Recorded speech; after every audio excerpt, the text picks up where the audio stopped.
I guess I fixed that glitch because we're going quick, boys. Welcome to Weekend Spread.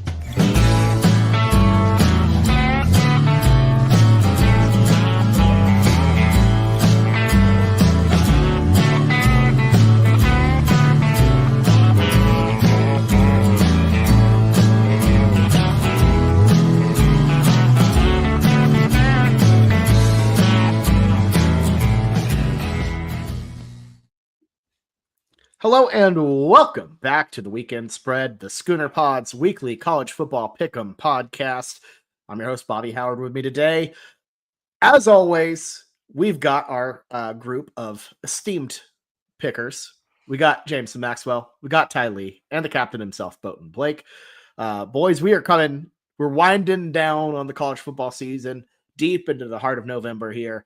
And look, I feel like this is probably one of the weaker weeks, but Blake, as we know, that's kind of when college football thrives sometimes. You know, the sleepy weeks are where we get a little bit of chaos. Got a little bit of it last week, but I don't know. But Blake, do you see any potential for some madness going on?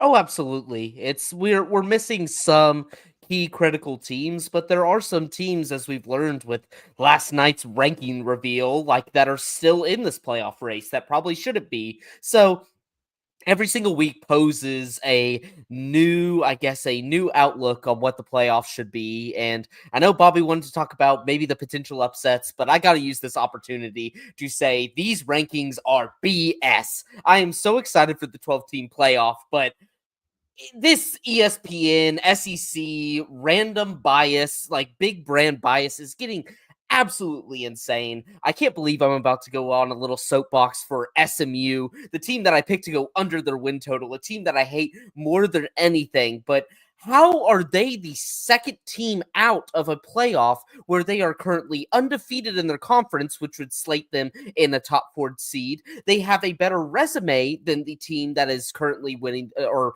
currently placed above them in the ACC in Miami. And compared to a team like Texas, honestly, they have a better resume than them. Texas hasn't played anybody. They played Georgia and lost. I'm just getting sick of all these teams that haven't played anybody. A Penn State, Georgia's played a lot, but they've lost a lot. It's insane, the brand bias that we're seeing in this day and age that is really gonna fill out the field. I could probably predict the field for the next 5 years because sure, if you're a big brand and you win all your like little gimme games and lose any critical one, you're gonna make the playoff. Like this is getting ridiculous. Like I just SMU should be ranked over Georgia. Yes, Georgia has a harder schedule, but they are losing games. Like it has to matter at some point. We're not trying to do a crappy power rankings where whatever Josh Pate's trying to do and say from a Vegas perspective who would be favored on a neutral field. Eventually you have to factor in the resumes, the games that have happened, and wins matter. And so I'm tired of Georgia being like they have a strong strength of schedule, but they're losing every one that's making their strength of schedule good. It doesn't make sense. And Miami, why is Miami so high? Miami has struggled against every not even legitimate competition, mid competition, and they're still ranked above an SMU. I don't get it. I don't get it at this point. You never thought you'd hear this. I know, it's insane. I'm watching this, I'm looking at it, and it's like it seems like Mizzou has just as easy path to the playoff as SMU at this point. And SMU has had like a great season. Like that's like it's just some BS, it seems like. Yeah, I mean, here's my thing. It is interesting how many people feel wronged outside of the Big Ten folks, because I think there are some people in the SEC contingent who feel like they're underrated compared to, some of the Ohio States, the Indianas, Penn State, So I think it's intriguing that after an entire offseason or years of buildup about, the 12-team playoffs going to ruin the regular season, there's going to be no debate, plenty of debate. Because everyone's upset outside the Big Ten folks who are also kind of upset, but about something entirely different because Fox keeps giving the good games at 11 a.m. So it's kind of great, I think, that we still have this healthy debate. Still don't know the pecking order. So in a weird way, I'm kind of happy that everybody's upset, mainly because my team's not involved in it right now. Although with the SEC bias, 5-loss OU playoff, just saying. No? Okay. Crickets. No one can even get the joke. Come on, it was a joke. It was a joke. Bobby's over-under did not hit on over 7.5 for Sooners. Let's make that his announcement right now, Bobby. Yeah, no, that was unfortunate. A little too much optimism, but that's what I get. That's what I get. But it lasted out the longest out of anyone outside of Ty, who is probably going to win this week with a Oregon over 10.5 against a bad Wisconsin team. So we might be talking about the Ducks later, given the wild card. But Ty, any thoughts on the college football situation right now? Any rankings? Any soapbox before we dive into our picks? Yeah, I mean, I've got a couple. Of course, I would like to start any podcast I'm on with the standard acknowledgement, just to be respectful. Brent Venables is the worst coach in FBS and should be fired, and that does need to be acknowledged. But the bigger part of the buyout for OU's current situation that we're also not able to yet get to is Bobby buying us out through doming a Fruity Pebble pickle. Thank you for bringing that up in the chat, Lord King Big Nuts. That also needs to be mentioned before. And in conclusion, I will say thank you for addressing the Oregon win total, Bobby. I'm excited for that, but I'm not going to hold my breath because through Dillon Gabriel, all kinds of pain are possible. So we never know with that one. And what was my final thing? Oh, extreme hater take. We haven't even played a 12-team playoff yet, but I am done with it. I don't like it. It's somehow worse. I don't disagree with it just the bottom half getting it's clearly too large. If we're like some of the teams, and I don't have a problem with teams like Boise State or like Army or whoever else squeaking in, I would so much rather have undefeated or one loss, scrappy fun teams that are going to care than some big brands, that has 3 or 4, not 3 or 4, but 2 or 3 losses. You're probably still going to get opt-outs even in the playoff and everything else. That just seems less fun. So I'll hold judgment until I see, I guess, these on-campus games, because those could be pretty exciting. But yeah, it is a little, I don't know, it's lost some of the juice of college football where it was every game mattered. Because Georgia would be out. The 14 playoff, Georgia would be cooked. Right. It'd be really, really interesting this year with the 4 teams. So, but I think there will be, once we play the games and you get the on-campus stuff and you understand that the stakes are a little different, I think that will help. Seeing a Georgia or an Alabama have to go to Bloomington, Indiana sounds really funny to me. And I really need to see that happen. So I like it. I think it's just different. I think I'm all for it. But I think it kind of took the big brand bias where it was usually between the 4 and 5, and now it seems like it's 4 or 5 different seeds in this one. It's really, as the small college football advocate on this podcast, really makes me mad. It really makes my blood boil, where I'm none of these SEC teams are dropping, even though the SEC is probably the worst it's been in about 2 decades this year. Yeah, maybe. It's bad. I guess it's not maybe bad, but there's no big dog. There's not a single big dog. But I think that's fun. I like the fun. It's more fun, but it's frustrating that when the Big 12 has a similar predicament where, we're all scrapping at each other, it's you're immediately nobody's even close. The SEC, it's scrapping at each other. Oh, it's the most competitive conference. We need to keep all 5 or 6 teams in there because there's no dominant big dog. I need the SEC to kind of work its way out in the future because I'm sick of this. I'm sick of fact that we're going to get a bummy Tennessee, a bummy Alabama in this that has no reason being in the playoff. It's but the difference is the best teams in the Big 12 that are nipping at each other. It's you lost to Houston. It's teams dropping kind of inexplicable, dumb losses. I don't know. I feel like the amount of dumb that happens in the Big 12 is more than the SEC, which is Georgia lost to Ole Miss It- and Alabama. Yeah, It does. whatever. Like, I will say, it makes the Big 12 even more interesting, where it's like it's literally it's top to bottom. Anybody can beat anybody, but can't let Notre Dame escape this stray. They should be out. I still stand Yeah. by. I still stand by. If you lose to NIU at home, you should not be allowed in this playoff. I'm sorry. I don't care Mhm. how big the field is. Like, there are some like if you're allowed to have bummy little G5 games on your schedule at home, to count towards bowl wins, they should also be able to eliminate you from bowls as well. So, Especially when you have one good win, which is Yeah. out at like A&M, and then the rest is garbage. Like they don't have anything on that schedule. So, all right, let's get on with our picks. Starting with a game that was actually relatively interesting, like 2 weeks ago, but now is woof. It's pretty stinky. It's the 7-2 Clemson Tigers, 5-4 against the spread. They're heading to Pittsburgh, Heinz Field. Look, I'm calling it Heinz Field. I don't care what you call it now. The ketchup bottles should still be up there with no context. Acrisure, is I that don't right? care. I don't care. Yeah, I it's don't care. something It's like Heinz- that. Heinz Field. It's Heinz Field. Take on Pittsburgh Panthers, 7-2 after currently on a 2-game losing streak, and are 6-3 against the spread. Clemson favored by 10 on the road. You can find this one 11 a.m. Central on ESPN. Ty, you're in the lead right now. Kick us off. Who do you like? This one is disgusting, absolutely disgusting. But I will take Clemson -10, I suppose. I've been telling people about this Pitt team. I understand they squeak through an easy schedule at the first half of the year. Not trying to diminish that, but they just kind of won the games that they were supposed to. And I'm not believing in the hype. I'm still going to believe in the brand and the recruiting power of Clemson is worth at least 10 points, just athlete on athlete. So.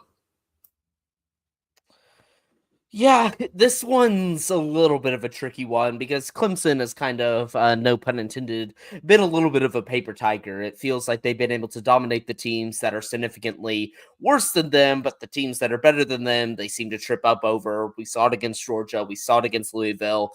And last week it was against the Virginia Tech team that has been off and on. This one makes me wary, but what it comes down to for me is Eli Holstein, whether he can play for Pitt. I think he is the X factor. He's not like traditionally a good quarterback, but he is a playmaker. Like he can move around a little bit. It seems like he needs to, like he makes the plays when they need him to. And Pat Narduzzi has been like very sketchy. Reminds me very similar of our friend over in Utah about injuries, but it's been very sketchy about whether Eli Holstein is going to play. So I'm going to take Clemson for the safe bet. It just feels like Pitt maybe just was never really as good as we thought. They just had a favorable schedule in front of them and have kind of now tripped over their feet. Clemson, I think in Dabo's perspective, they might think they could make the playoff. They can't, even with 2 losses. So I am going to go Clemson for this one. Yeah, this feels like a classic situation where a team skates by over and over and over again, and then finally gets tripped up and just tumbles back down the hill. I feel like that's where we're at with this this Pittsburgh team. I just, losing at home to UVA in a bounce back situation is woof. That's bad. I like Clemson here. I don't like them overall, but this ACC has been, you want to talk about a bad conference? The ACC has been atrocious. I mean, I think Clemson has looked decent. Like we talk about, like, oh, they struggle versus Louisville. Louisville's a pretty good football team. So I'm not going to take that. You know, I know Blake over there. But it's every other team they've played is bad. It's like the 2 teams they have played with the pulse. Like Louisville, I think Louisville's good. Like Louisville has a argument to be there for like with the SEC mindset to a lot of teams. They've just lost to teams that are ranked very highly in the playoff. Like Louisville's a decent team. Like and we can't talk down going into Blacksburg, Virginia, and winning that game. Like I understood the first half was ugly. It was absolutely ugly from Clemson, but they had a really good second half and closed the game. So I'm going Clemson, sweep it across the board. But I understand y'all's concerns, but I still think Clemson should be able to handle Pittsburgh. All right, that is a sweep for CLEMSO.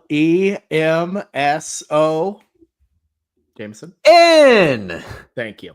Moving on to our next game, diving into the Big 12. We've got the Utah Utes 4-5, 3-6 against the spread. That Blake laugh just gives me just so much joy. Kind of maybe got robbed against BYU. No, stop. Oh, no. We'll wait. We'll wait.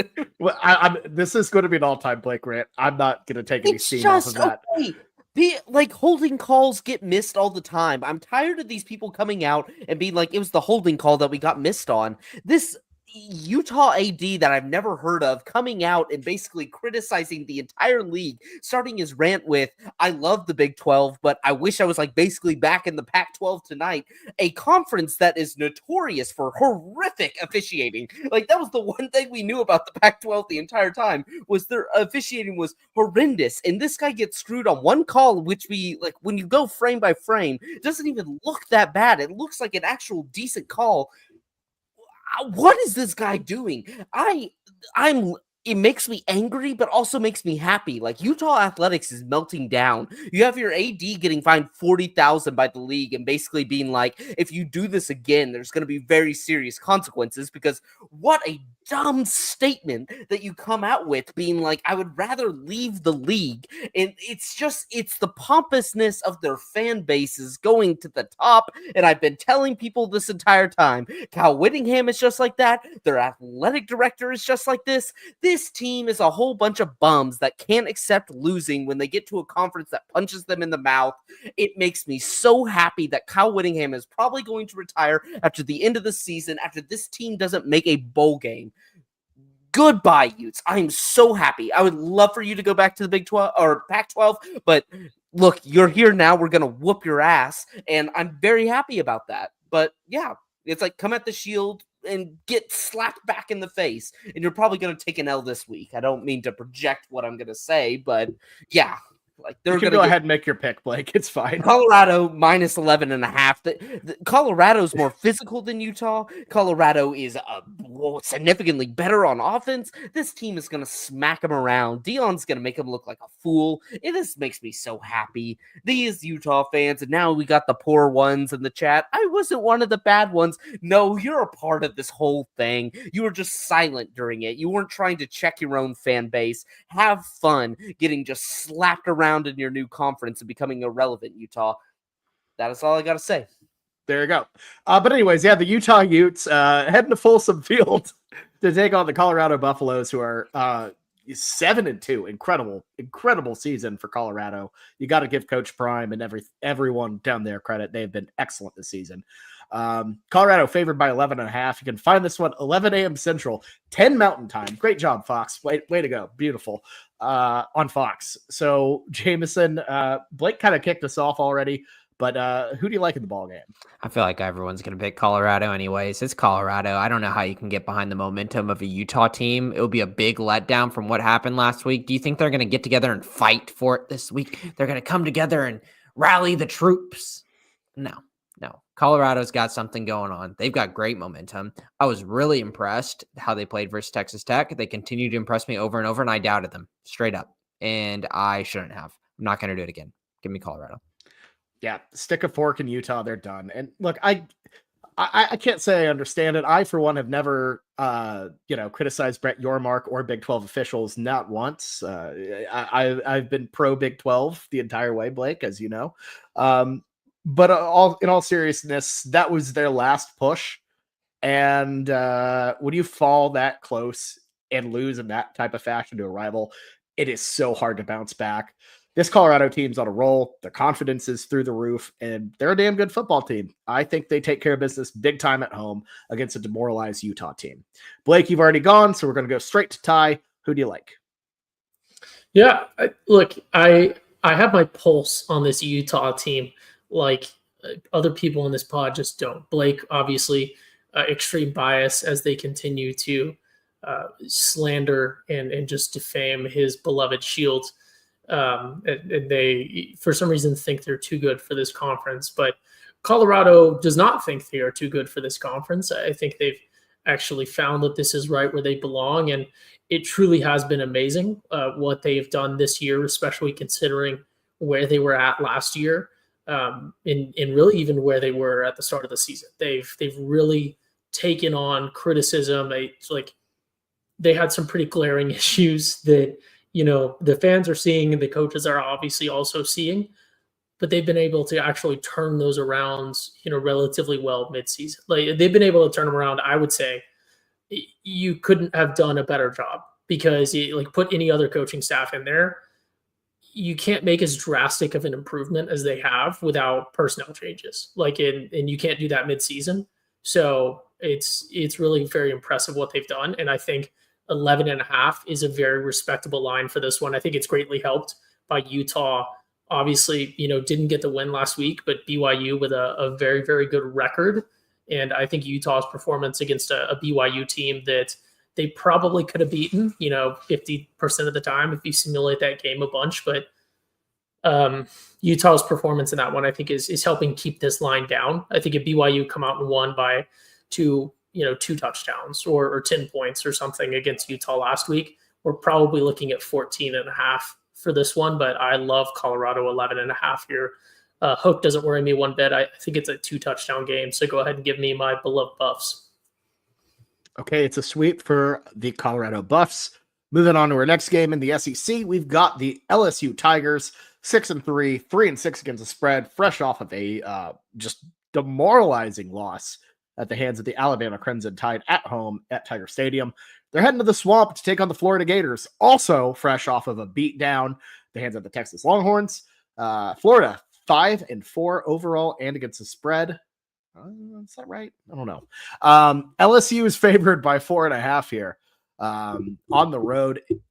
Find this one 2:30 p.m. Central on ABC. Ty, who do you like? First off, this is the first game that we've touched on this slate that I'm really, really excited to see. I'll probably be watching that Utah-Colorado game in the morning, but 2:30 in the afternoon, SEC kick, Florida versus LSU. This is college football right here. And to me, this game is a classic example of don't overthink it. That's the way I'm approaching this. I think I throw everything that I've seen about these teams out, and I just sort of try to skim the stats. And that makes me think LSU minus 4.5 is the move. I would rather have LSU minus 3.5, obviously, but I think LSU minus 4.5 is the move, right? Nussmeier, who knows what you're going to get? Brian Kelly, who knows what you're going to get? But I think they have better talent across the board, and I think they are better coached across the board, right? And that's only compared to this Florida team. The home field advantage does play a little bit to Florida here, in my opinion, but Bobby's going to want to touch on the weather. He always brings up the weather, right? It's not like LSU's not used to playing in the humidity or whatever else. I think LSU minus 4.5. Don't overthink it. Keep it simple. That's where my head's at on this one. I've told y'all for weeks. I can't quit this Florida team. I just can't. Sunbelt Billy is going to get them to a bowl. And last week it was rough. I chose against them. And the reason why was because we knew DJ Lagway wasn't going to play. DJ Lagway has been practicing again. He's gone through multiple practices. They haven't had the official ruling. I don't think as of yet, but I think he's going to play. And that makes Florida immediately competitive. A mobile quarterback, one that I'm really high on versus a LSU defense that has been looking very suspect. I know it's the running quarterback, and DJ Lagway, he can run a little bit, but he's not a Jalen Milroe. He's nowhere close to that. But yeah, I'm not quitting them now. I told y'all they're going to get one of these wins to get bowl eligible at the end of the season. They got to beat either LSU or Ole Miss. It's going to be Florida State. And they're going to beat Florida State. But by the way, they're 4-5. I was wrong. Yeah. Bobby's leading me astray here. That's why my Canva dyslexia has gotten has hit me here. Bobby. Yes, because it has always been the Florida State one was the one that you get in to get to 5, but you got to beat LSU or Ole Miss. They're going to beat one of them, but I just have a feeling this LSU team down DJ Lagway, they're going to make a bowl game. I believe in Sunbelt Billy, so give me the Florida Gators.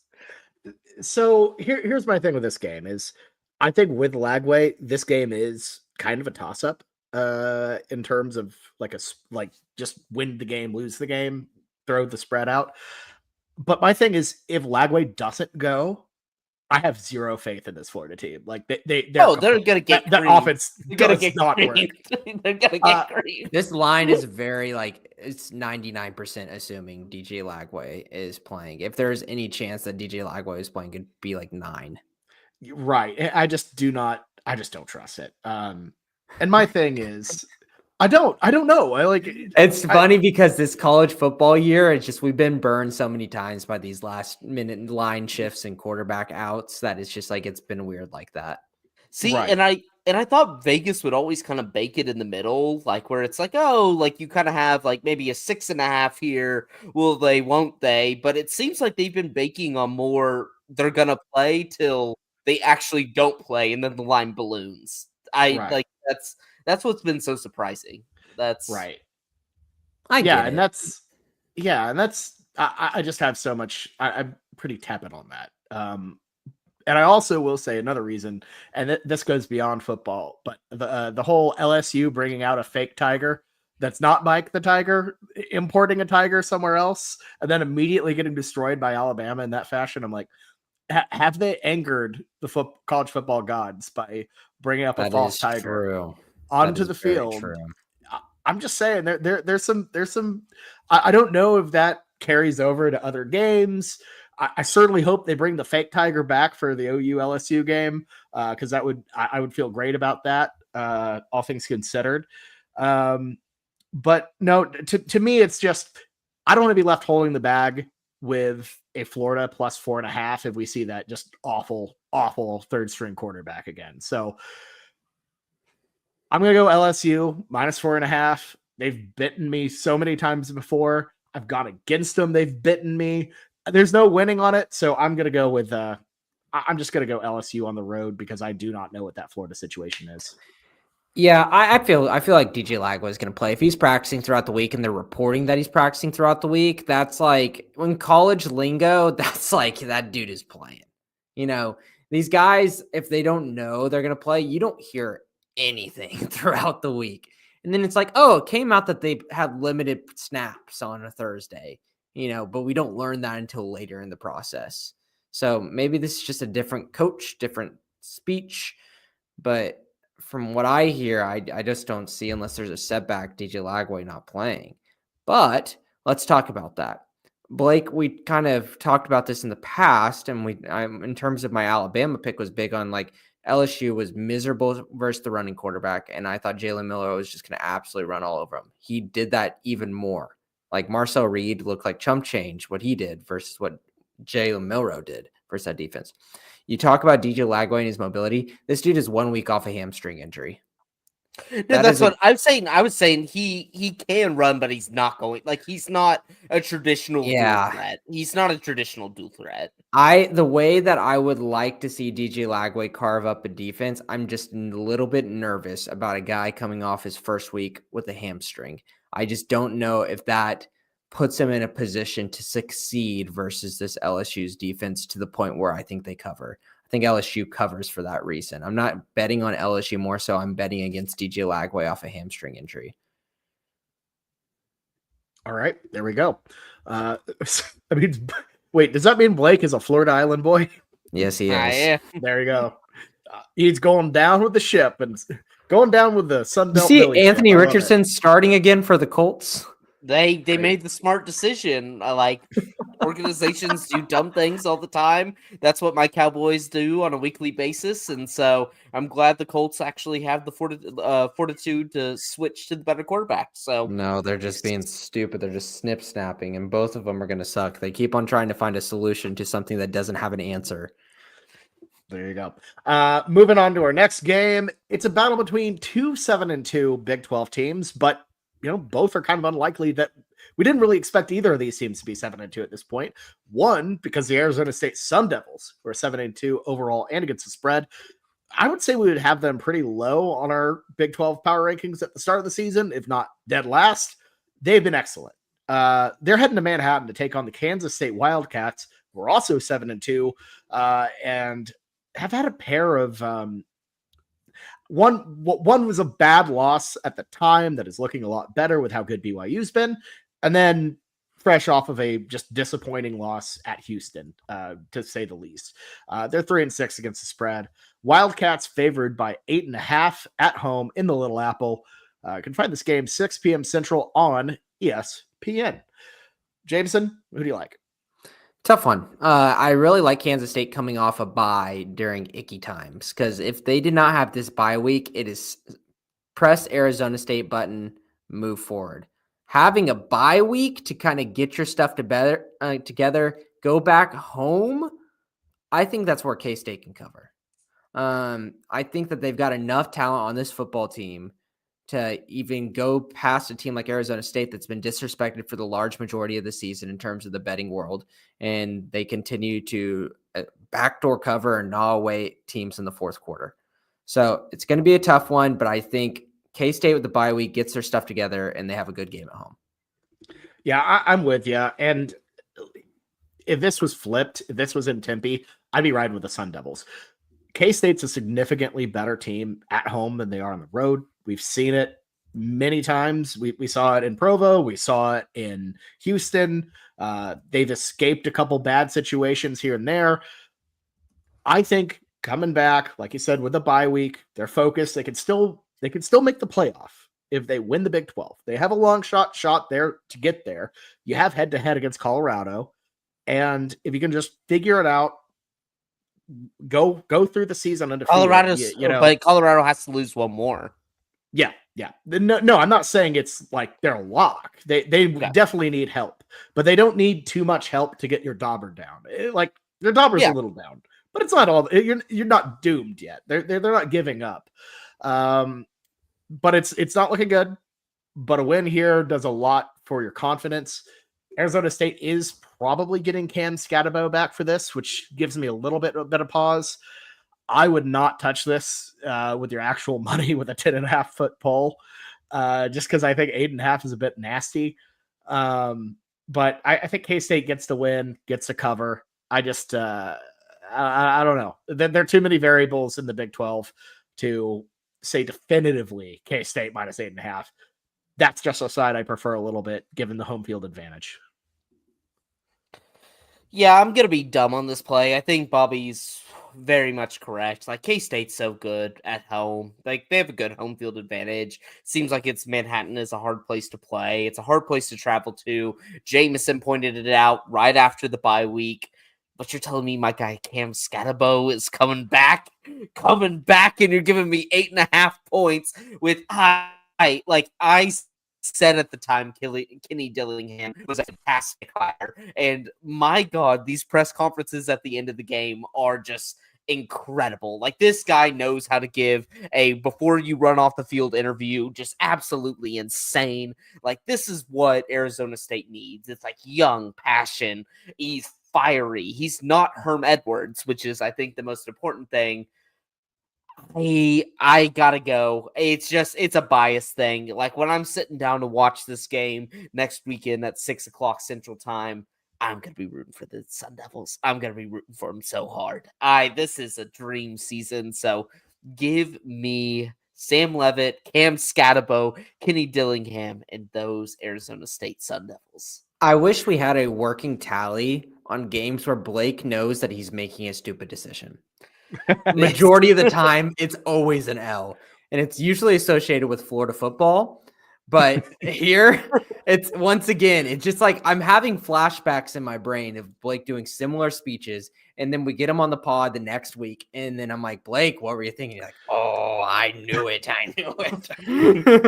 Jameson, next year you need to document this. You need to keep a tally. But just like an asterisk next to it when I know I'm wrong, but I just want to support my teams. I really am. I am a ball knower, but I am also, I choose with my heart a lot. If UNLV games are on the slate every single week, we've seen it with TCU. I just blindly choose TCU, even though I'm trashing them the 6 days before. I love to choose with my heart. I don't go against my boys, and that's why I'm probably not a very good gambler. So,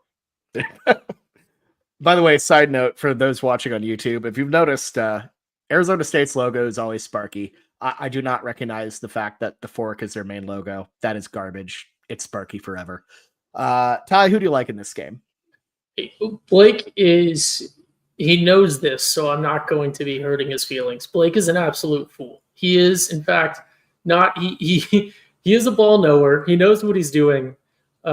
This, I guess, is what would be legally referred to as premeditated, and frankly reckless. He knows that this is not the right pick. He knows that K-State is a fundamental team. They're at home. They always play well at home. They are, just constantly. They're terrible against the spread this season. I feel like maybe this is just my personal bias, but in my mind, K-State is like ridiculous against the spread. I seem to think they're a monster against the spread, and it's because I always pick against them like a fool. I always think, oh, I do what Blake does just now, and I say, oh, well, I like this other brand, or they're just inexplicably good against OU in the past, but I'll always be like, oh, I like this other brand. It's much flashier. Like, I will pick them, and then K-State just plays fundamental football and performs well at home and gets the cover, which is why I know for certain that K-State minus 8.5 is the move here. But I'm riding with Blake on Arizona State. Go ahead and give me some forks up. Give me those Sun Devils plus 8.5 in this one. I think Scatterbo is worth a point, and I think he's going to lose this game by 7 for the Sun Devils. Wait, you're going Arizona State? Yes, I tuned out because I thought you kept saying he was making the wrong decision. So now you're making the decision. But I'm also making it with him. Okay. Together. It's the backyard team for Ty. Right there. Jameson, you forget y'all have always my ultimate goal for the season is just to go 500. I'm up 6 games right now, so I gotta make some foolish decisions, because as cool as winning this season on the weekend spread would be, my goals are beyond that. I'm trying to go perfectly 500 3 seasons in a row. That would truly be insane. That would. And what would be truly insane is the fact that the first 2 seasons were last place, and then this one would be first, despite having the same would also be really funny. I'm the NPC. You're the mean. Yeah. Lord, forgive me, but it's time to go back to the old me. Oh no. We're moving on to our next game. It's a Southwest Conference classic showdown. It's the Texas Longhorns, 8-1 overall, 6-3 against the spread, heading to Fayetteville, taking on the 5-3 Arkansas Razorbacks. The way that Bobby is enunciating this, you know exactly what he's going to say. Oh, I know. This game, look, here's the thing about Arkansas. When they moved to the SEC, they really didn't have a rival. They've been trying to shoehorn them in. Look at them. Missouri, not much. LSU, not much. There aren't any teams that Arkansas hates. They hate Texas. So this one should be interesting. The spread, or the line for this one opened up at Texas minus 16.5. It shrank to UT minus 13.5. You can find this one 11 a.m. Central on ABC. Ty, kick us off. Who do you like? I have one thing to say about this game, and then I'm going to drop my pick, and then I'm going to take about 30 seconds to just drop some little primers to get Blake going and to get everyone else going with some talking points. The one thing I have to say about this game, strangely, Arch Manning seems to still be hurt because Texas is still playing their backup quarterback, which is interesting. With that being said, I have Texas minus 13.5 easy in this one. I understand why the line shifted, but I think that the initial line 16-17 is much more realistic. With that being said, I would like to know Blake's opinion, because I saw him pulling something up on his phone a second ago. I would like to know Blake's opinion on the likelihood. Obviously, it can't be 0. There's always a chance out there, but I'd like to know Blake's opinion on the likelihood that Quinn Ewers is perhaps sliding into Sam Pittman's DMs, trying to see them piggies. Aren't you just curious what they look like? Aren't you just a little bit curious? Ty primed me up. He primed me up because you know what I was pulling up on my phone. You already know it. Woo! I had to go through today the iCloud. Like, I guess Bobby's on mute. Bobby is just ranting and he is on mute. Look, the channel's gonna get removed. You can't put not safe for work content up. No, this is definitely safe for work. This should be openly talked about in the workspace. I'm always looking for the signs. I'm always looking for the omens. And one omen that just fell from grace today was I ran out of iCloud storage, and they said the easiest way for me to get better iCloud storage was to remove all my screenshots. But I'm like, I don't know what that includes. I don't know if the algorithm's correct. And so I looked through it, and damn, this right here was on the list. And I was like, how can you erase this? People are hating on Sam Pittman because, it hasn't looked good. It hasn't looked good the past few weeks. I'm not going to lie, but you come off the bye week.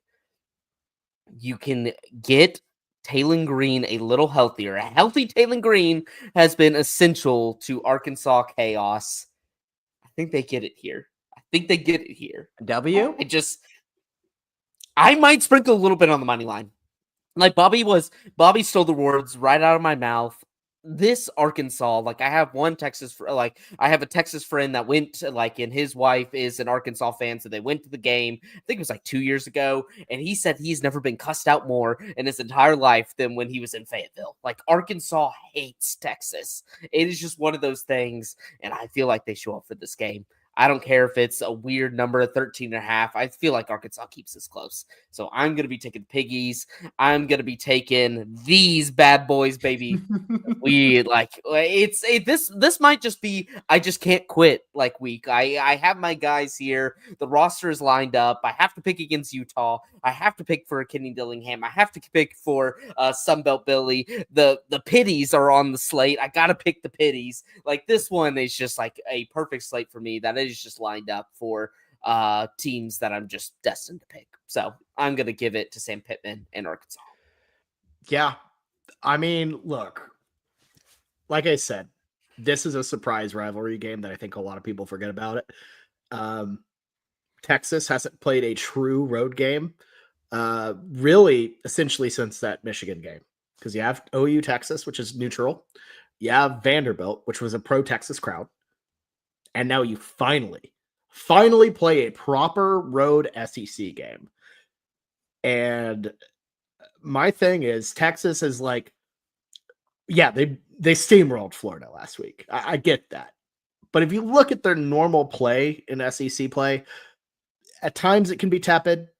At times it can be a little bit flat, not as much as you want. And I think they're going to have a little bit of trouble going into Fayetteville.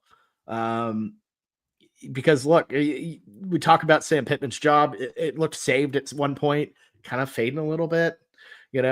Hasn't been great since that Tennessee game. This is an opportunity to really cement his position. They might extend his ass after this. If you find a way to beat Texas. I also do want to note, I've been burnt by Arkansas. Jameson, I've been looking at. I've been trying. Those piggies look like they're about to pop, and then they never pop. I'm going to Vegas tomorrow morning, and I'm going to be trying to pop them piggies. You're right. I think they pop right here. Give me Arkansas plus 13.5. Would have loved it at 16.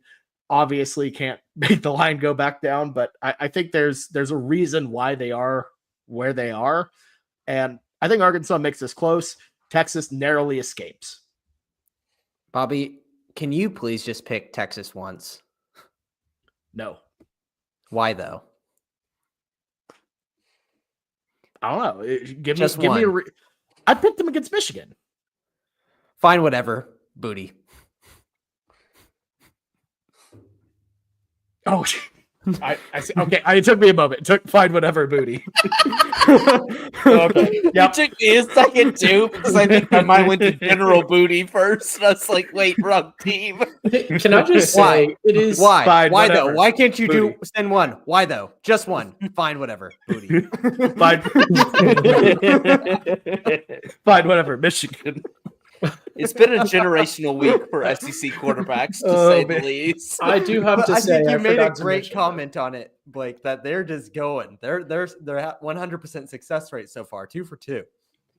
And I like Ty's comment. I think it's sad that we can't remember our ancestors or founding fathers that Justin Jefferson was KJ Jefferson. KJ Jefferson. Sorry. Justin Jefferson I know that's- probably also doing Justin it. Jefferson? Justin I Jefferson- forget KJ Jefferson's so irrelevant now that he's the Yeah. backup quarterback on a UCF team that's bottom dweller that I forget about him. Yeah. But KJ Jefferson was a man. Who He's- said that Justin UCF was a Jefferson's bad defense. football team in the preseason and said that Baylor was better than them, and I got trolled?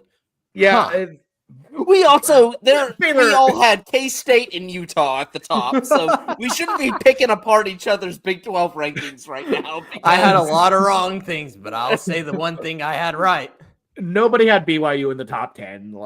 This has been a weird Big 12 season. Ty But and I at besides least the point, acknowledged Colorado. Like, I know it was nowhere near what they were, but we I acknowledged clowned Joe them. for the Colorado as well. that's fair. That's fair. Jameson, who do you like in this?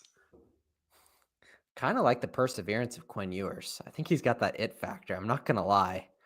Like, there's something about it where I feel like he's just gonna go out and sling it, man. I really think the man's persistent. Like, he just keeps going. You know, I'm serious. I'm not even joking. Like, this is like, does this raise his NFL draft stock? I mean, is he QB2 off the board? Like, honestly, do you think he's QB2 off the board? So bad this I would- year. It's Oh my God. Shador, and then Do y'all remember Yeah. the Gruden quarterback camp show on ESPN? Yes. yes. Can we oh, can yes. we bring Gruden back to have him analyze that DM exchange? But I want because- Gruden off the rails, Gruden, like him right now. Exactly. Yes, I know. no, I know. Current Got Gruden. me feeling nicey. I love those. Like, every You know, week you when it's probably like, you would have gotten more if you threw the nicey in there. oh, No, well, whenever he got a little bit, it's called the foot in the door technique, Bobby. He goes and he just asks for a little bit, and whenever he gets booty, he goes, "Take it off." This is getting unhinged. What's your play on this game? Texas, go Think- Quinn Ewers. think- We're big Quinn Ewers fans this weekend. if people leak the same thing for Arch Manning, I think the Manning family would kill whoever leaked it. Like, I think they would actually they control the fate of the NFL. Millions of dollars are moving through their hands every single week. It seems like they are the NFL mafia. They would kill whoever it is, and they Like, kill them quick. We're completely off the rails here, but I got to stand with Arch here. Arch doesn't have to send the DMs; he gets them. He is QB1. I guarantee he's QB1 off the field too. Easy. Ty, I think your side gig would be to silence anyone who puts the nationwide sponsorship at risk. So maybe maybe that's why you're so pro Arch. I guess But Ty has it right though. It's like we're seeing all these quarterbacks that we see these leaked DMs. It is never the elite ones. It is literally never the elite ones. I need more of these leaked DMs. Like, I need more. I'm running out of content here, and I need it. Who was the guy? Was that Iowa State where the guy was trying to get with a girl by fixing the game? He was bragging about it at a bar. Oh Yeah, yeah, Yeah, but he was yeah, saying yeah. like you Deckers? should bet on Deckers? it. Like I'm going to bet on it. Hunter Yeah, Deckers, is that right? yeah, Yeah, Hunter Hunter Deckers. Deckers. Yep, Oh, Hunter God. Deckers. Awful. Speaking of Iowa State, moving on to our next game, it's the Cincinnati Bearcats, 5-4 overall and against the spread, heading to Ames to take on the Iowa State Cyclones, who are absolutely spiraling. They're 7-2, but on a 2-game losing streak, 5-4 against the spread. Cyclones favored by 10 here. You can find this one 7 p.m. Central on Fox. Jameson, who do you like in this one? Do you like the 6 a.m. chili crew, or do you like the cinnamon and chili crew on Iowa top of State. noodles? Oh, yes, indeed. Iowa State did just have some bad stuff, but let's recall that Cincinnati also just lost to West Virginia and Nico Marchiol. Like, that's also like not a good look either. So like both teams kind of struggling. Iowa State goes home. They've been on the road. They've been struggling on the road. I think it could be a get right game for me. I don't like this game, but I'll do Iowa State. I I hate this because I'm pissed at Iowa State. You know, I picked them in my wild card last week. They let me down. And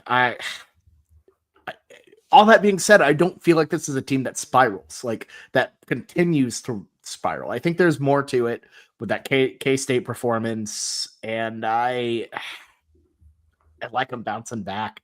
I think Cincinnati is a good team, like they're decent, but I feel like this is a situation where Iowa State wins. I don't think it's an overwhelming cover, but I think it's enough to cover 10. So give me the Cyclones. We're getting to the point of the year where we all have the same collective thoughts because we've been talking about college football for an hour and a half each week. And now we just essentially just pick so similar. Like all of our picks are essentially like right neck and neck. And if they aren't, it's Ty and Blake saying that this is the wrong pick, but I'm going to do it either way. I'm going to say... Not so fast, my friend. This one I believe in. I don't even have to say it's the wrong pick. It's Cincinnati. Cincinnati's a lethal team that has played legitimate competition all year round. Like, that's the one thing you have to look at Iowa State. The best win they had on their schedule. We hyped them up once they beat Iowa, finally got over that hump. Then they play Baylor. They kill Baylor. That's their best win. Baylor was their best win. And Baylor they were a rocky mess at the time. But they played two legitimate teams in Texas Tech. And I've been telling y'all on the podcast for forever. I said it again last week. Kansas is a feisty team. Kansas is feisty. They have a bad record, but they have a good coaching staff that doesn't quit. I think this Iowa State team, I just think the expectations are a little off of what we think they are. We think they're dominant because they were dominating bad competition, but now they're having to play just decent competition. I think Brendan Sorsby keeps it close. I do. So I'm going to go Cincinnati. I've been very impressed with what I've seen this year. Was very impressed what I saw even in Colorado in a loss. Like, they're able to stick around and play with the big boys. So I'm going Cincinnati. 10's too much. Yeah, I had kind of touched on this earlier in the season and started picking just overtly on this in a couple games, and it kind of burned me, and I've adjusted my algorithm, but I think I'm at the point now where I don't necessarily have to worry about someone catching up to me. So I'll bring up and sort of peel the curtain back a little bit on my algorithm here. You should be picking these games based on the design and the art of these schools. And Cincy's logo is just not it. I understand that it is in fact a C with some upside down commas on it that are supposed to depict like a claw, but it's giving very like a lowercase I in italics energy. I just don't like it. And I'm looking at their branding guide online, and it's just not like the photography thing is crazy. They're calling like pictures of students hero pictures, and they've got some weird guidelines. But most importantly of all, their official typography, their official word mark that they use, not their word mark, but like when you're doing like official lettering and everything else, they use a typeface called Jost, and that's just. It's not it. And I cannot support that. I knew there was something off with this commuter school, Cincinnati.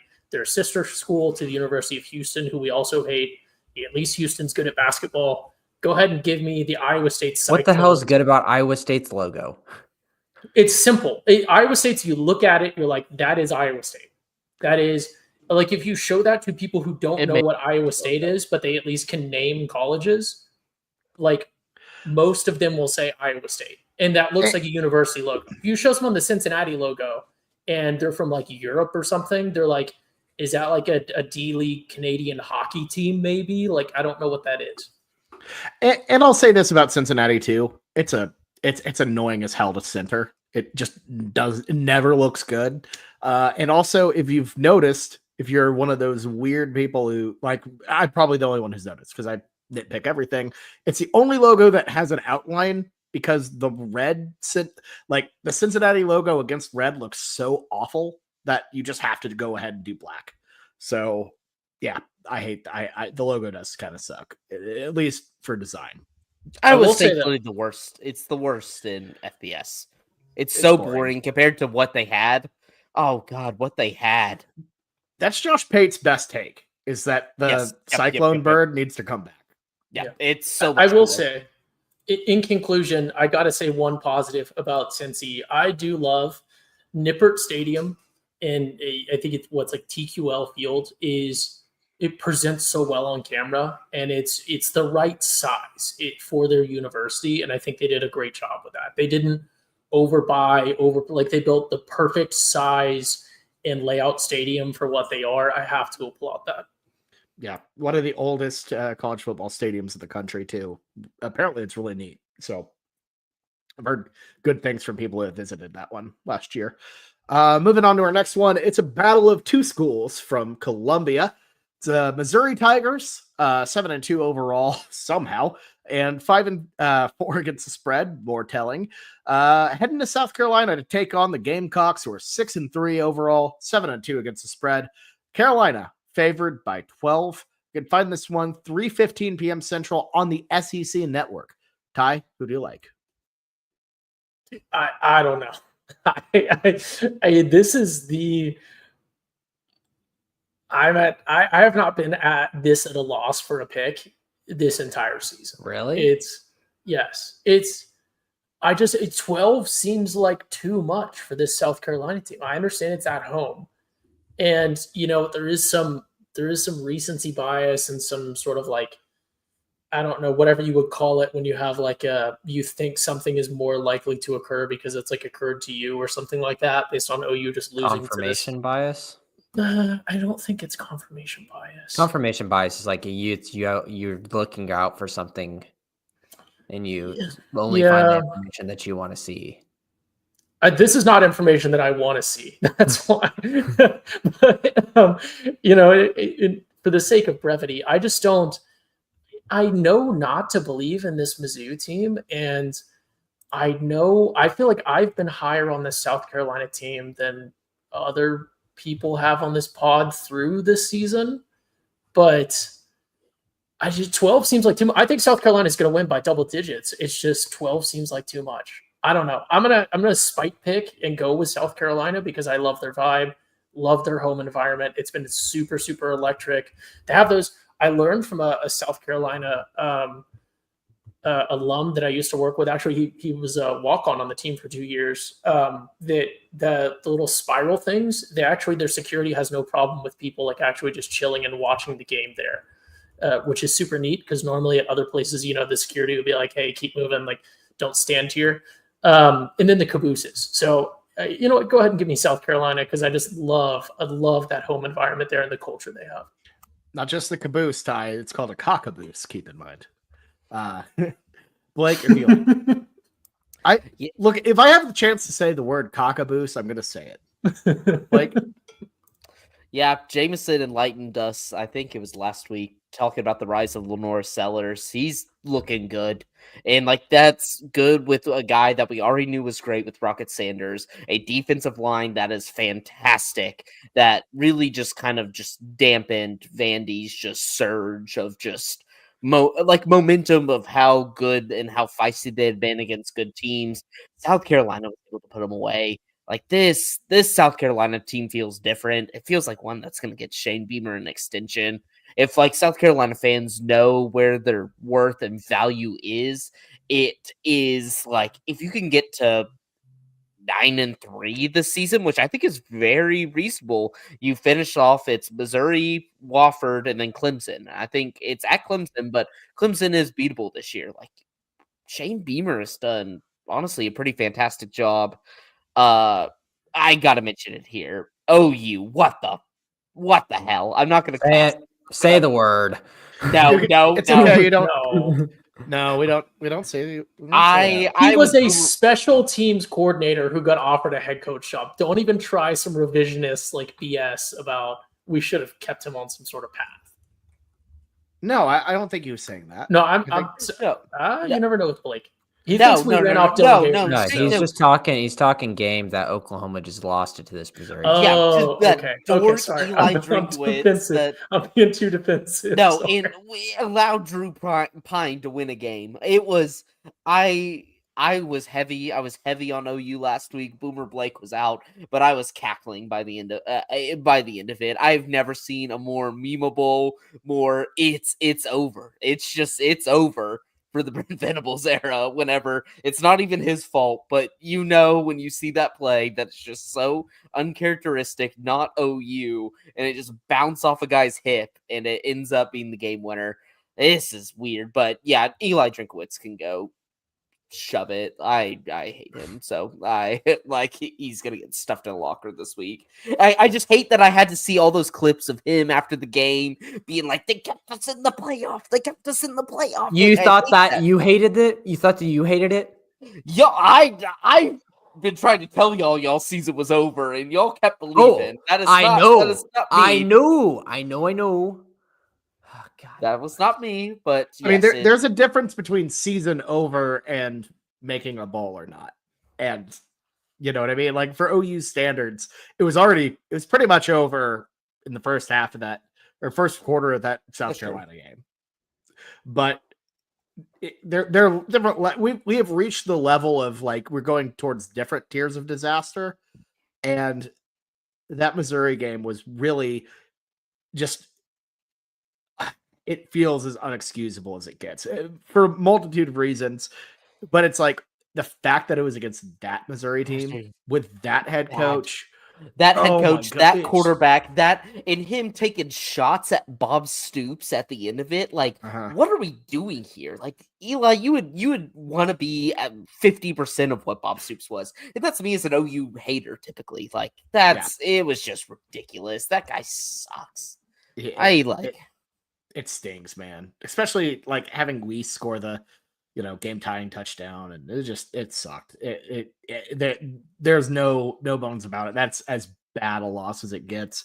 OU had every single opportunity to beat Missouri, and they didn't. And I don't want to turn this into recap part 2. We don't need to talk about Oklahoma football, especially on the freaking bye week. But you guys do know why Drink is such a character, don't you?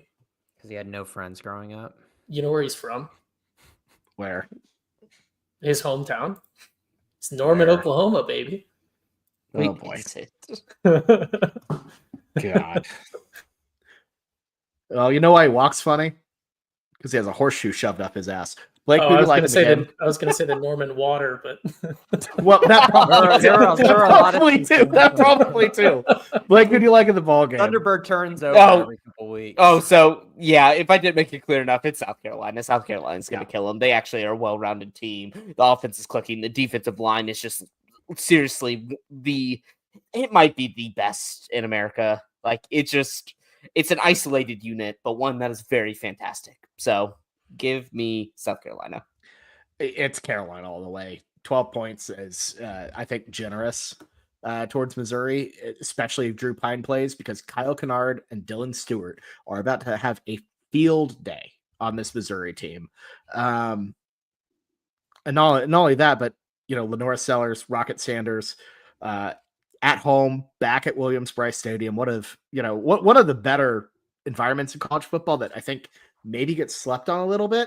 I know a lot of people kind of maybe not fully slept on, but like somewhere in the middle. Like it should be up towards the top of the best, but it's just kind of seen as good. I think they swamp them. Like this Mizzou team is a fraud. Nothing about last week changed that. In fact, I think it highlighted how fraudulent they were. That OU team was that close to beating them, had that many opportunities, and Cook or not, I don't think they're a very good football team. I think they're going to get absolutely humbled. Give me Carolina -12. Yeah. Also another person you didn't mention, Bobby, that I really liked whenever I watched him play Oklahoma and then the other games I watched, Tonka Hemingway in the middle. I love Tonka. And guess what? Missouri's starting center out for the season. Tonka time, baby. Let's get Missouri 3 or 6 points. South Carolina 28. Tonka is an elite defensive lineman name. Like that you name a kid Tonka, they're going to automatically become a defensive lineman. Yeah, honestly, it's great. It's so great. Yeah, just speaking that into existence. Moving on to our next game, it's a pretty sneakily decent Big 12 battle. It's a 3-6 Kansas Jayhawks, fresh off of an upset against Iowa State. They're 6-3 against the spread as well. heading to Provo to take on the BYU Cougars, a perfect 9-0, 7-2 against the spread. But BYU is only a 3-point favorite. This one kicks off at 9:15 p.m. Central on ESPN. Jameson, who do you like? This is dirty. Why are they doing this again? Oh, tie up is in the upper left-hand corner of the stream right now, showing a picture of Jason Bean. Long live Jason Bean. Is he in the CFL nowadays? Just as a nice aside, where's Jason Bean nowadays? I guess Jason Bean is also a Missouri. I was State on mute. senator. He's on the He's practice probably- squad for the Colts. Yeah. He actually had a good really for good him. preseason, I and it's know he honestly did. ridiculous with their quarterback conundrum that they I need haven't. a pulled the- J. Bean AR-15 quarterback battle. I'm just now looking at the Senator Jason Bean up there in Missouri right now. I'm going on a huge. What the heck? Yeah, stay on target. Stay on target. That's the first Okay. time I've ever heard Jameson talk. He's politics. politicizing it. He's Yeah. politicizing it. Okay, so yeah, once again, Vegas disrespecting BYU and things just not making too much sense. And Kansas is a team that's gotten hot and they've looked really darn good, but BYU keeps finding ways. Can I pick push? Well, how many wins will I get if I get push? Nothing. Okay, if you're picking push, just pick either team. I No, know, but he I wants want a those extra bonus. wins because he's bottom of the Yeah. leaderboard. We can't I just think that make should up be a bonuses on the fly. I Tied think to that should that be a one thing. time, and that's okay. I think if you pick push, you should get 2 wins, I need but you also get double loss. I need You need more. So that's just been completely unreasonable bet. Okay, wait. What about this? What about we create? I'm gonna need Blake to put his work hat on. What if we create a vehicle where I can also pick push, but I can lend Jameson one of my wins. Hermit crab? I lend like a Jameson hedging one of my strategy, wins, so he gets I get he gets the leverage, and I can sort of offload the risk, right? And then if we get the win, he gets 3 wins, right? But then I'm insulated from that extra loss What as the well. hell's So going on? so I'm Jameson- out. He's trying to hedge. He's trying to hedge, but it's a hedging strategy for. no, I'm not hedging. I'm All saying right, if I could. Or, Okay. But yes, you're getting what you want out of it. Jameson is getting out what he wants out of it. You're hedging your different unique scenarios where Jameson needs wins and you need not losses. I mean, this seems like some sort of scheme of sorts, so I will not allow it. I'm going to Uh, pick dirty and I'm going to pick Kansas. Go Jayhawks. I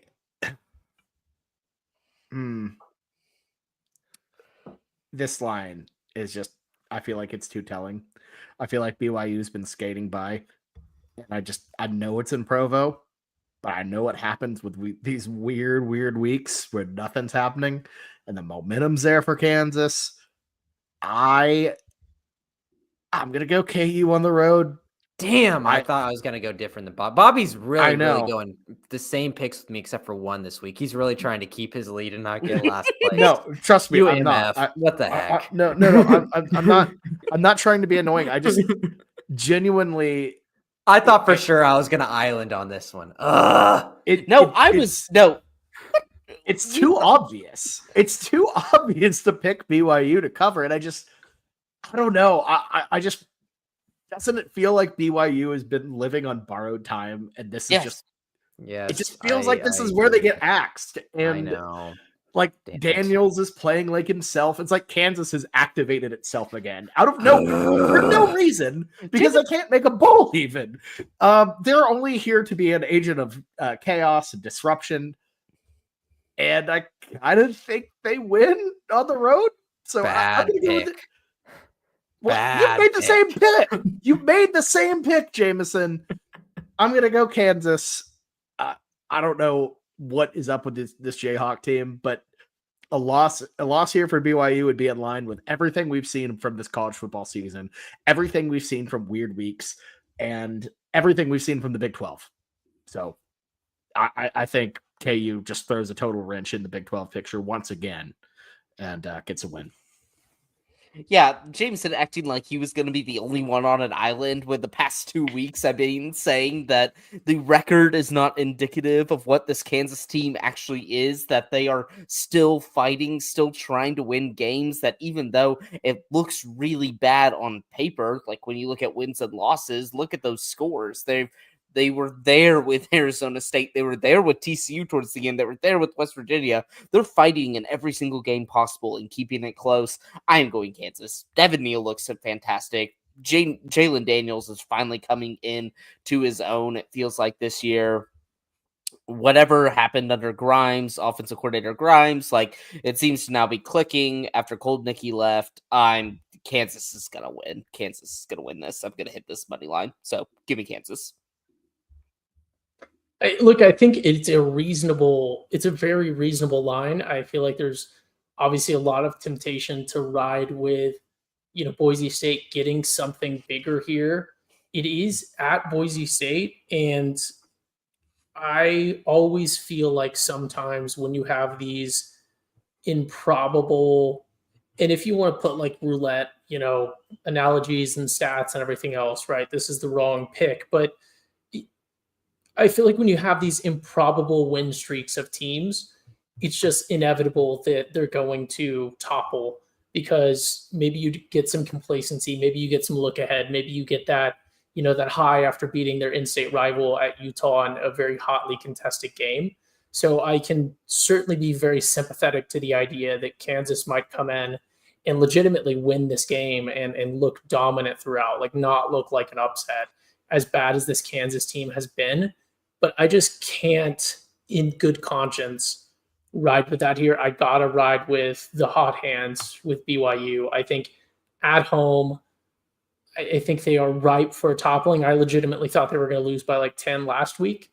But I think getting through that and in the legitimate, everything else that this team has behind it, it's still just, we're right on the edge, but it's still early enough in the season that they're probably not too greatly looking forward to going to the Big 12 championship and everything else. So I like BYU by a field goal at home in this one. Wait, on so paper, you're picking BYU to cover. yeah. But On push. paper, Yeah. push. Well, yes, cover. but I'm picking BYU. Yeah. That might be the most comfortable island of all time. 3-point favorite at home, and you're 7-2 against the spread. Yeah, I'm picking a 9-0 team against a 3-6 team in conference by 3 in the points. mountains. In the mountains. The definition of keep it simple, stupid. Like, good move. That's why you're number one in the rankings, probably. So, anyways, moving on to our final game of the regular slate. We got our good old friends from Rocky Top, the Tennessee Volunteers, 8-1 overall, 5-4 against the spread. Heading to Sanford Stadium in Athens, Georgia, to take on the Bulldogs, who are 7-2 overall, 2-7 against the spread. UGA favored by 11. You can find this one 6:30 p.m. Central on ABC. Ty, who do you like? Look, if there is one thing that I'm certain of at this point in the season, it's that the SEC has created some sort of convoluted, they think it's like a circle of like mutual support. Like they think that they're constructing this web of losses to create these little triangles of sort of strength of schedule that are going to build every team up. But we're rapidly approaching the SEC creating what people would term in the past for like the Pac-12 a circle of suck. And to complete that circle of suck, Georgia must beat Tennessee. And I'm certain of that. Obviously, the line makers are with an 11-point carry for UGA here. I think that Georgia has the athletes and the foundation there to get this win. So I'm going to go ahead and ride with Georgia -11 at home against Tennessee. Huge game. Anything can happen in this one. I'm not trying to hedge here. Would not be surprised if Tennessee comes in and wins by 14. Wouldn't be surprised if Georgia wins like 65-3 or whatever that score was against TCU that one time. But I think Georgia -11, I can see that at home. And I almost feel like the bouncing back from a tough loss at Ole Miss actually helps them in this one. And I think you just create the situation where all these SEC teams just have all these weird losses to each other, and then it just results in even more teams making it to the playoff to Blake's anger. So go ahead and give me the Bulldogs. I'm not picking against Blake here. I just know what's going to happen. I don't think it should happen. I think all these teams should be eliminated. 14 playoff, get these guys out of here if they all have 2 losses, but not the world we live in now, so I'm still adjusting. Give me the Dogs minus 11. Yeah, I am going. This one's hard because I see where Georgia can bounce back. We've seen against Texas, like they can beat the more perceived elite teams of the SEC and can beat them pretty handedly. Like that defense can play well. Carson Beck is a huge. He stinks. I've never seen a guy tank his draft stock so much. He went from QB1 in the draft to QB. Jameson's probably more of a draft expert. QB 6. 6? Who are we putting in Honestly. front of him? So we're talking about go to- Beck. Yeah. Let's honestly. Yeah, Because like I Shedeur, don't Ewers. know why you would want to pick Carson Beck as a guy that is not a super mobile quarterback and he doesn't have a accurate arm and he makes bad decisions. So He's a do horrendous you decision-maker. want to play the game? Let's play it. So I think Shedeur Sanders is by far number 1. Yes. There's no doubt about it there. Number 2, we already kind of talked about that this episode, to where it's kind of a conversation piece. Where are you going to get Cam Ward at the next spot? Or are you going to get Quinn Ewers? I think someone might fall in love with Quinn Ewers. I think Cam Ward at 3. I think you could select that. I think someone's going to like Jalen Milroe at 4. And then when it goes down to it, hell, I've seen mock drafts where they put Nussmeier and Aller over Carson Beck at this point. There is so much love for Nussmeier. Like Nussmeier has just as bad decision making, I think, as Beck. But like there seems to be like he gets like Beck probably was getting more love at the beginning of the season, but I feel like Nussmeier Pick Jackson Dart over those two. Like I completely forgot. Jackson Dart would be 5 in my opinion. I could see it. Beck is like Jameson said it perfectly. Like Beck is a bad decision maker. Like he has tools, but he's a horrendous decision maker, which is like something I just don't think you correct. So 11 points, bad decision maker. Nico is questionable. That's the big kicker. That's why I think this line is probably a little bit bigger than it should be, but He's I gonna know play. he's already gonna play. practicing. I saw he's protocol. practicing. So Yeah, if you're in concussion, you're already practicing. You're nearing return, and that was on a Tuesday. So I'm gonna go Tennessee here. I think the defensive line's legit.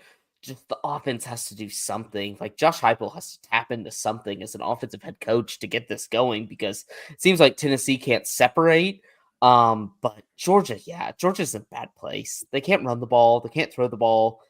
They can't.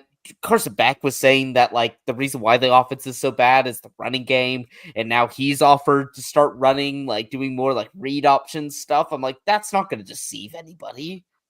I remember when Blake clowned me saying, I said, okay, this is another thing when I said, can I say a hot take? And I didn't say the Nick Saban thing, but I said, I think Carson Beck's extremely overrated. And he said, no, man, this guy's going to be good. And I remember in the preseason, I thought that's a Bennett formula. Like you could. I didn't see what I saw last year with Carson Beck. He didn't really like pop off the page. Like it was just because he's a good first-year quarterback starter, but still, like he didn't have the wow factor. I wish Ty was here on the live stream because I will say one of the things he was probably most right about, and I hope you can hear it, is the idea that all Georgia quarterbacks are like the dogs, which they're just a bunch of Froms, and you just replace one Fromm with another Fromm, because Beck turned out to just be another Fromm. He's okay. And one might argue as a college quarterback, he's probably worse than Fromm. Like original. Yeah. Oh, Fromm. yeah. He is actively throwing a lot of interceptions each game, which gets their team down. And Jake Fromm got drafted by the Saints in like what, 3rd round or something? Maybe later. I just don't understand the hype at all. I didn't understand it then. I don't understand it now. Jake Fromm was a 5th round pick. Check that. Like Carson Beck's impressive given how old he is.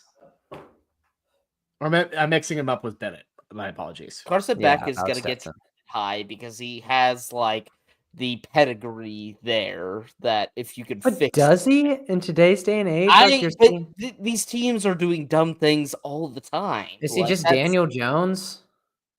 He could be like, or he's like he could be, but people always choose Daniel Jones. They always choose Will Levis. Like Will Levis Well- was bad. Like Will we Levis knew did that- drop. okay, though. He okay, dropped and Yeah, he plummeted did. in the draft. I saw a ceiling floor comp for Beck that was the ceiling is Daniel Jones and the floor is Will Levis. So Oh God, yeah, that's pretty bad. that's guaranteeing he's a starting quarterback, and I don't know if that's right.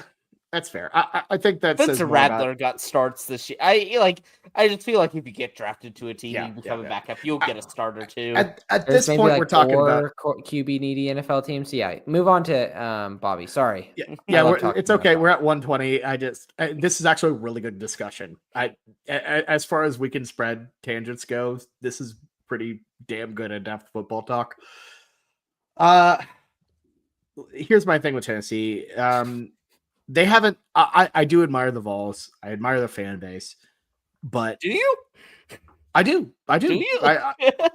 They really they were intense, but I think over time they were pretty endearing. The people I've actually talked with, the real life human beings. Okay. There's like, the thing. That's genuinely, the folks at Channel TN, great. The people at my tailgate, great. We had a good amount of Vols there. They were delightful. I've been invited to like several tailgates for the return trip in Knoxville. I'm excited. They're great. I like Tennessee, but You're welcome, by the way, Bobby. Yeah, fair. Thanks, What Ty. about that one Twitter space you got into, Ty, that one time with the Tennessee fans? They just Not the one you apologized. hosted. No, not that one. The one What you other joined. one? Oh, I didn't talk in that one, but they had some opinions on some things. Oh boy. Anyways, look, let me just finish this out. So here's my thing. Tennessee has not reached the level of excellence that I kind of thought they would. You know, for the amount of crow they talked in the first 3 games, they have not reached that level at all offensively. This is not a couple bad games. This is not taking your foot off the gas against Oklahoma in the second half. The offense is inconsistent. Nico hasn't been the Heisman candidate we've thought he is. Last time Tennessee played on the road was Arkansas. They lost. They looked awful. This is their first time back on the road. This is Georgia's first time back at home in over a month. I think, fresh off of an embarrassing loss to Ole Miss, one of the first embarrassing losses in a long time, this Georgia team's going to be firing on all cylinders. And Tennessee, who hasn't been able to really impress a ton at Neyland Stadium outside of that Alabama win, I just think they fall short. I like Georgia by about 14 here. I think it's a solid game, but dogs minus 11 at home. That's my play. Hell yeah. Tennessee, baby. I think Tennessee keeps it close enough to cover this spread. Georgia, I see where you're talking about the 14. I could see it getting away in the fourth quarter and you covering the spread. I don't see a world in my head where Georgia's winning big. I see more worlds where Tennessee keeps it close enough and gets a cover but doesn't win the game. So my thought process is I'm not a believer in Carson Beck. I would like Georgia to lean on the run game, but their whole running back stable is either banged up or not going to play. Trevor Etienne's got a rib injury that's still been bugging him, and he really didn't look like he's been playing the part in the past times he's played. And this Tennessee defensive line is going to know that. They're going to use that to their advantage, and they're going to put pressure on a quarterback that makes bad decisions. So I think there can be a couple turnovers here, enough for Tennessee's offense to keep things close enough and get the cover. Yeah, it's going to be a really good game. I'm very intrigued to see what happens. But it's time for our favorite pick of Why are the the week. brakes working? Because I cut the brakes! Wild card, bitches!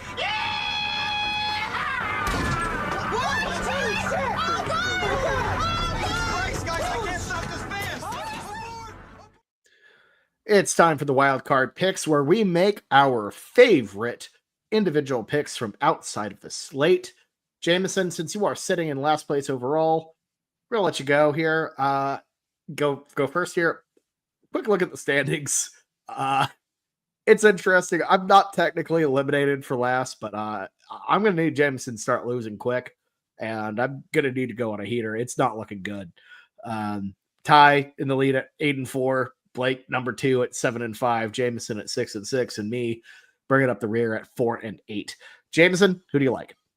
So last week I decided to go on a whim and pick a game that I liked, and I still think that it could have ended up in a cover in Oregon -25. After I saw Ty using Old Bay seasoning, I thought he was preparing to pick the Ducks, and I thought it'd be hilarious to take his pick from him. That doesn't make any sense. Maryland, they were playing Old Maryland. Bay. What? Yes, but why would I pick something for the opposite team? You're eating No, it up. you were like, yes, exactly. Bobby sees my vision here. You were using Old Bay seasoning. I thought you had a bit where you were going to eat Old Bay and pick the Ducks. I thought I've it was talked about all Old Bay all the time. I love Old Bay. I thought you were going to go against Maryland. My intuition was wrong, and I lost it. So I was trying too hard. I was thinking too much. What has done well for me this year, and I've really enjoyed, is not picking with my brain, not picking, with my heart. Both of those have burned me. Picking weird and picking dirty is what I want to do. So I'm going to go down the list of these games and find teams that I think are super dirty. You know what I'm going to pick? I'm going to pick Washington State versus New Mexico. Washington State's going to go into New Mexico. Yes, Bobby's face is an utter disgust over here. New Mexico has done some things this year to where I feel like they're overinflating at who they are. It's because their 4 wins over the past 6 games have been versus absolutely brutally bad teams. New Mexico State without Diego Pavi anymore, Air Force, Utah State, and San Diego State. I don't care if this New Mexico team's a 4-win team. All 4 of those teams that they won against are absolutely pitiful. Washington State, on the other hand, surprising team, 1-loss team, got a good offense, good offensive scheme. I still think they can go into New Mexico and get a cover versus a team's defense that has a lot of holes. Now, I will say, have I only watched one New Mexico game, and that was in week 0? Yes. So this is dirty, and I understand it, but we're going to enjoy it, boys. I figured you'd go one of 2 ways, Jameson. Either you'd go the route you went, which is pick a disgusting, horrible game that will inevitably end in a loss, or go back to the well that, while I think is, you kind of got burnt a little bit last week with Oregon, is actually a pretty profitable one, which is go with the heavy favorite and just ride with it. And that's what I'm going to do. And I'm going to take Ohio State -28.5 against Northwestern. I thought Bobby was going to take mine. No, I no. that. I like that, Bobby, because I hate Northwestern with a passion, but they have a way of burning people. They will burn you whenever you think you know them. I get that, but here's my point. So normally you would see this as like a sleepy letdown, like Ohio State. What do they care about going to Evanston, Illinois? But they're not going to Evanston, Illinois. They're playing this one at Wrigley Field. This is Northwestern's first Wrigley Field game of the year, and it is that weird intersection of, it's going to be a game that Ohio State should destroy Northwestern, but it's going to have all the feeling of a massive, massive game, given the circumstance, given that you're at Wrigley, this iconic venue. Tickets, get-in price is $250. This is going to be packed full of Ohio State fans. This is going to be an incredible environment. Ohio State's going to get up for this one. I feel like they'll be fired up. Northwestern, not a very good team. This just feels like a game where the Buckeyes will roll.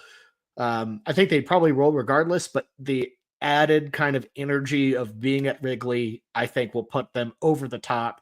So give me the Bucks -28.5.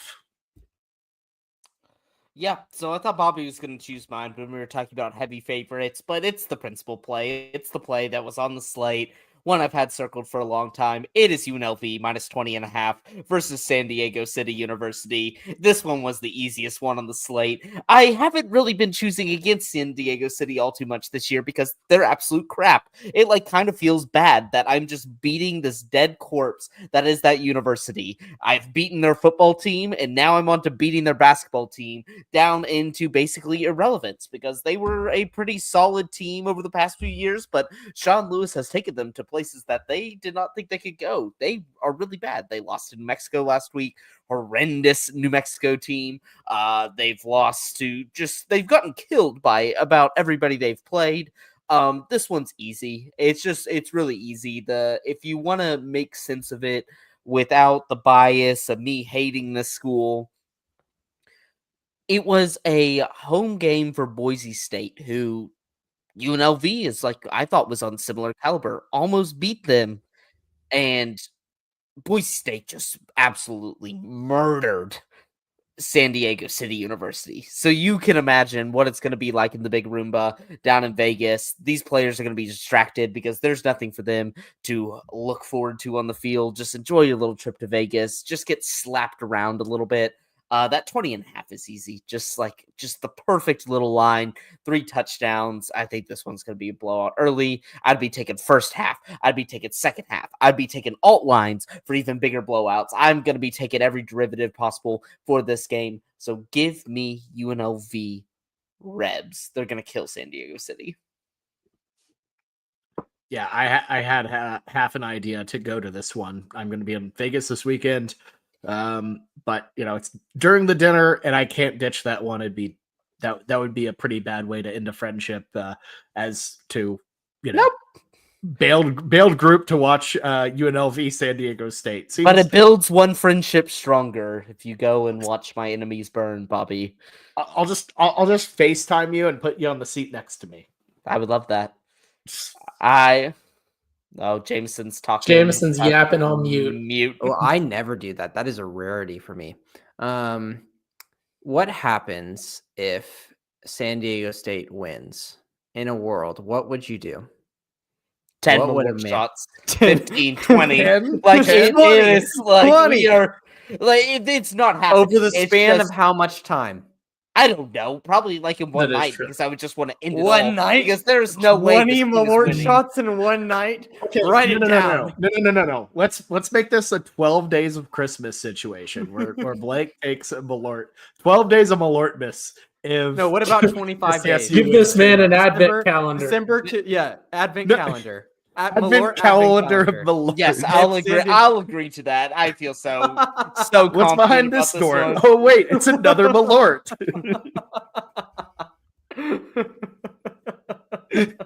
This Okay, is walking it's a the deal. park easy. This is walking the park easy. All right, guys, we've got someone to cheer for. Ty, who do you got? My record on the wild card picks this season is 8-4. I thought we were counting the win totals, but maybe those add at the end of the season, I suppose.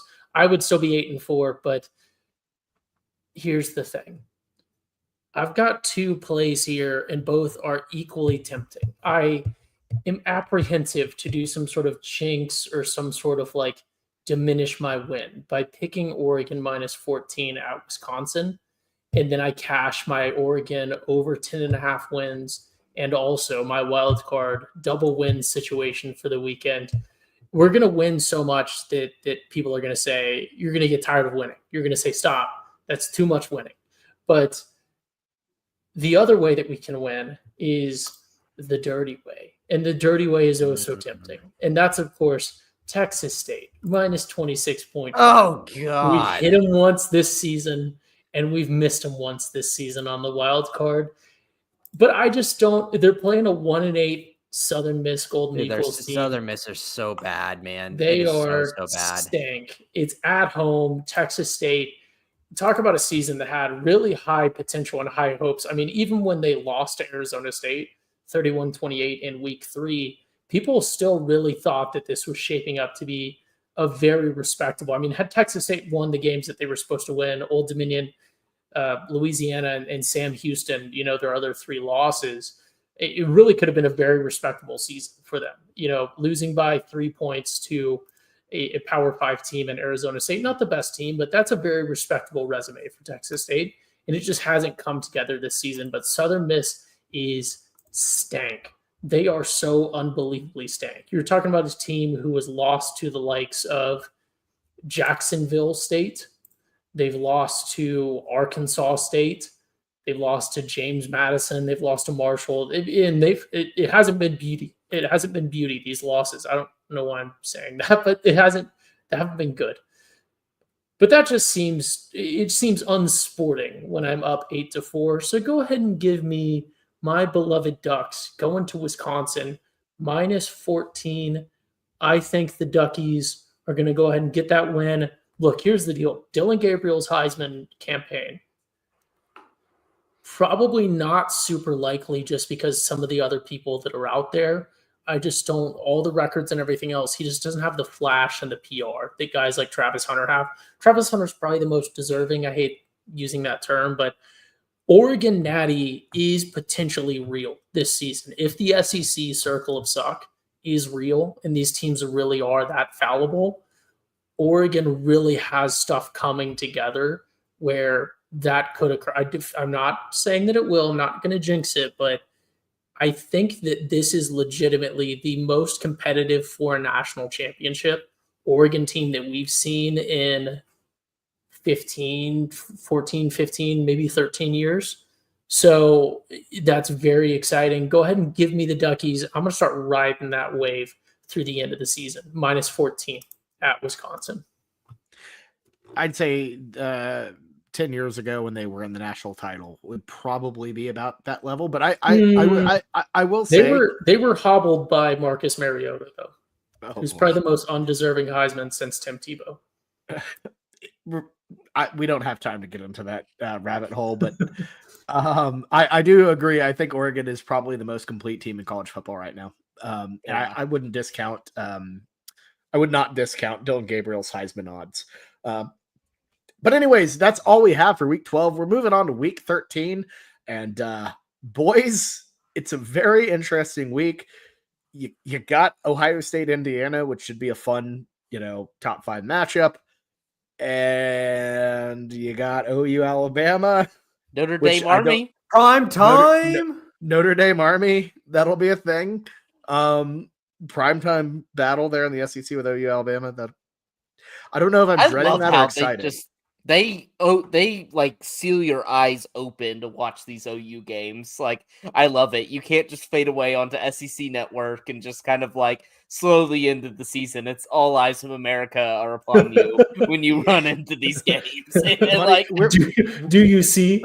So I'm still like rolling out my end of season plans from like months ago. So we're going to like camp out like the night before at the tailgate spot and like smoke a brisket and do like an absurd amount of like just like act like this is a big one because this bad team, we're gonna smoke a brisket and we're going to do an absurd amount of I don't know. Just we're gonna have fun. We're gonna have fun with it, and we're not gonna let this bad team ruin our tailgating. So I'll say that.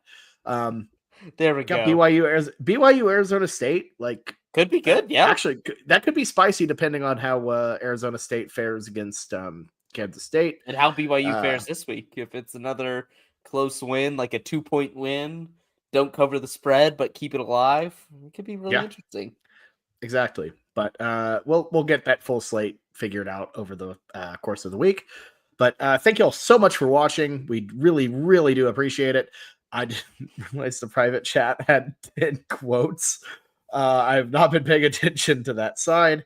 Thank you all so much for watching, though. We really do appreciate it. If you're not subscribed to the Schooner Pod / Weekend Spread, make sure to hit that subscribe button, like this video. It all really helps with the algorithm. But until then, thank you all so much for watching. We'll see you next week. Good luck out there, everybody.